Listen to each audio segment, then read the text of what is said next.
Next warning won't be aimed at livestock. You've got till month's end to clear off Kessler land. That cow ever do anything to you? The rifle cracked once across the pasture and the cow that had fed a widow's 3 children through 2 hard winters dropped where it stood, twitching once in the tall grass before going still. Tell your landlord the next warning won't be aimed at livestock, MRS, Doyle. You've got till the end of the month to clear off Kessler land, same as everybody else who's still stubborn about it. The stranger, riding past on the county road with nothing more urgent on his mind than reaching the next town by dark, reined in his horse and looked at the men still holding the smoking rifle. That cow ever do anything to you? Bo Kessler laughed, spitting into the grass, certain the drifter's flat question was nothing but idle curiosity from a man who'd ride on and forget what he'd seen within the hour. Waiting 5 days that laugh would cost the Kessler family every acre they'd stolen through 2 years of terror, and it would cost Bo considerably more than his father's approval. But to understand why one dead cow in a widow's pasture became the unraveling of an entire ranching empire, you have to go back 2 years to the day Silas Kessler decided that owning half a county's land mattered more to him than how many families he emptied it of to get there. Larkin County sat in the rolling grass country of the Nebraska Territory in the autumn of 1886, and for 2 patient years Silas Kessler, a cattle baron with considerable herds and even more considerable appetite, had been systematically forcing smaller homesteaders off land bordering his own sprawling ranch using a combination of manipulated debt, poisoned wells, and increasingly direct intimidation to accomplish what honest purchase offers had never quite managed. Kessler had inherited a modest but respectable herd from his own father and had spent 2 decades since building it into the largest ranching operation in 3 counties.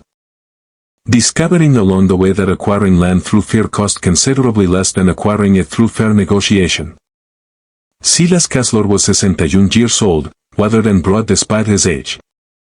With the particular patient cruelty of a man who had learned that violence applied slowly and undeniably accomplished more than violence applied all at once. He rarely handled the actual intimidation himself, preferring instead to let his 26-year-old son Bo carry out the family's campaign of terror. Partly to keep his own hands clean and partly because Bo, eager to prove himself worthy of eventually inheriting his father's empire, had proven considerably more willing than Silas himself to escalate whenever a stubborn holdout required it. Bo kept 2 hired hands close for exactly this purpose, though he preferred, whenever possible, to handle the family's intimidation personally, believing it built the kind of fearsome reputation a future cattle baron would eventually need. 8 weeks before the stranger arrived, the Kessler family's campaign had claimed its most severe casualty yet, though not through any direct violence against a person. A widow named Sarah Doyle, struggling to keep her modest homestead running for the sake of her 3 young children since her husband's death from fever the previous winter, had refused 4 separate times Silas Kessler's increasingly aggressive offers to buy her land at a fraction of its worth. Bo, growing impatient with his father's continued patience regarding the widow's stubborn resistance, had ridden out to her pasture alone and without warning, shot the family's single remaining milk cow dead in the grass, delivering his father's ultimatum over the animal's still twitching body. That was the proof of threat that should have told any careful observer exactly what kind of calculated cruelty the Kessler family was willing to employ against a widow with 3 children and no husband left to defend her. Larkin County Sheriff, an aging man named Otis Bramwell, who owed his own modest ranch's continued water access entirely to Silas Kessler's goodwill, had investigated the shooting only enough to confirm it had happened, ruling it an unfortunate accident involving a stray bullet from unspecified hunters, and declining to pursue the matter any further despite Sarah Doyle's own certain knowledge of exactly who had pulled the trigger and why. The stranger rode into Larkin County on a cold, overcast afternoon 8 weeks after that shooting with nothing about him remarkable enough to draw more than a passing glance from the handful of weary homesteaders still working land within sight of the county road. A road a raw-boned big gelding done thin from a long stretch of trail, wore a plain weather-stained canvas duster, and kept a battered brown hat pulled low enough that the general store owner who sold him supplies that afternoon, a cautious man named Emmett Fowler, couldn't afterward have said with any real confidence what color his eyes were. He asked for basic trail provisions, paid honestly in worn coin, and mentioned nothing at all about his business in Larkin County beyond a vague intention to continue north within a day or 2. You'll want to steer clear of Kessler Land while you're passing through, Fowler told him, mostly out of the same worn habit he extended to every stranger stopping at his store. Silas Kessler and his boy Bo have been squeezing every small rancher in this county for 2 years. Widow Dole's about the last one still holding out, and Bo's been getting meaner about it every week that passes. Obliged for the warning, the stranger said. And that was the whole of their conversation.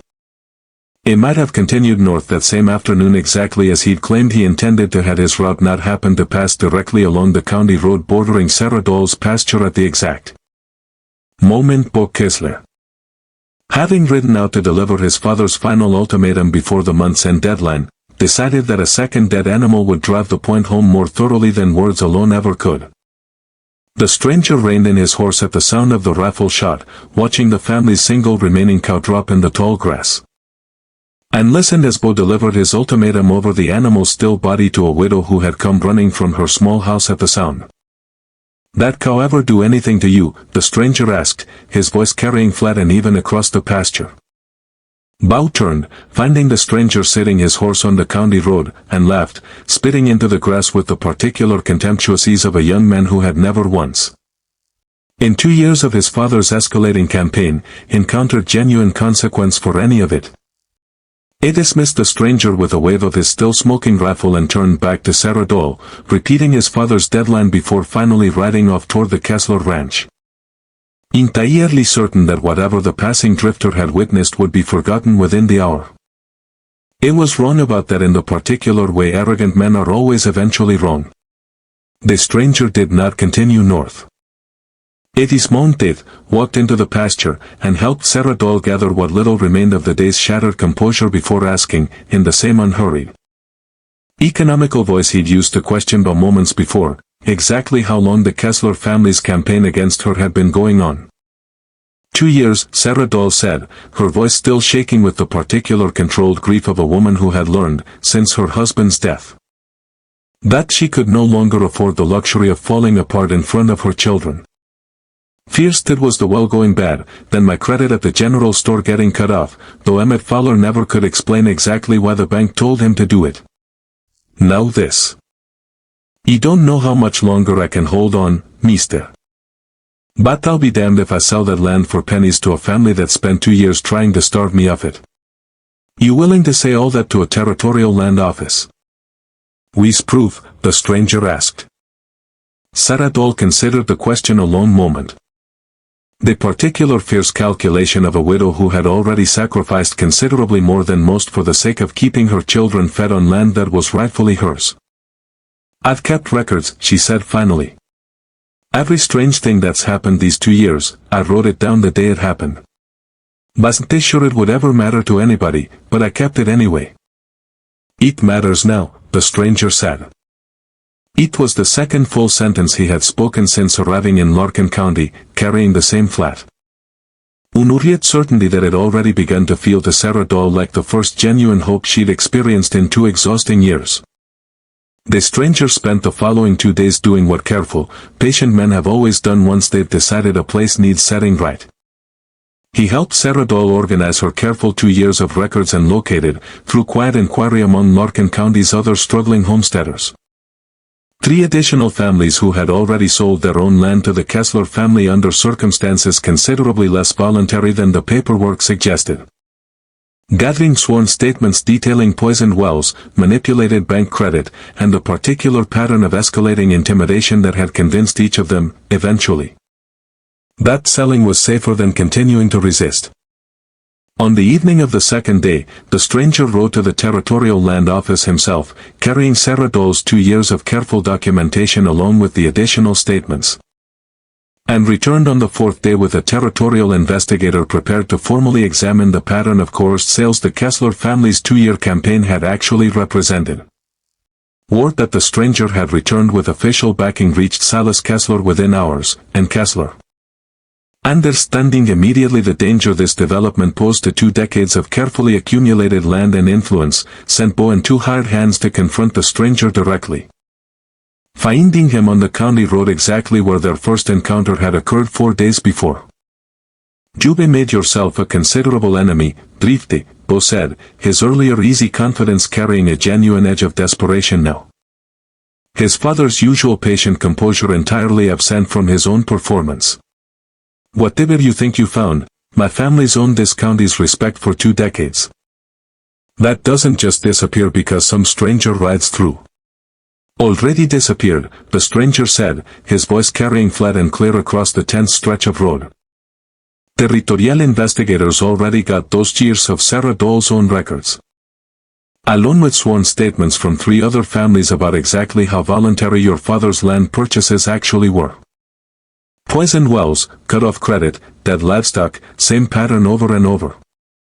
Bo's composure finally cracked entirely, replaced by the particular cold panic of a young man watching his father's 2 decades of careful, methodical acquisition collapse in the space of a single confrontation. A glance toward the 2 hired hands flanking him, a small desperate nod that needed no words attached to it. And both men's hands dropped toward their weapons with the particular reflexive speed of hired men who had never before needed to fully commit to violence in the Kessler family's employ. The stranger's response left no room for a second attempt. Both hired hands found themselves disarmed and sitting hard in the road dust before their weapons had fully cleared their holsters. The same economical, unhurried motion the stranger had shown since his first encounter with Bo 4 days before. Bo himself, watching both his men go down in less than 2 seconds, raised his own hands without further argument. The particular fear of a young man who had spent those years believing his family's reputation made him untouchable, and was only now understanding exactly how false that belief had always been. "My father built this family standing over 2 decades, Bo said, his voice cracking with a desperation entirely foreign to his previous those years of casual cruelty. "Who's going to run this county's ranching once he's finished?" "Same folks who owned it before your family started poisoning their wells," the stranger said. It was the 4th and final full sentence he spoke in Larkin County, carrying the same flat, unhurried certainty he'd offered on the county road 4 days before. This county never needed your family standing. It just needed somebody willing to finally write it all down. The territorial investigators' formal inquiry, launched immediately following the confrontation, confirmed the full 2-year pattern of coerced sales and calculated intimidation across nearly every parcel bordering the Kessler Ranch, implicating both Silas and Bo Kessler in a systematic campaign that had touched, in one form or another, almost every small rancher in Larkin County.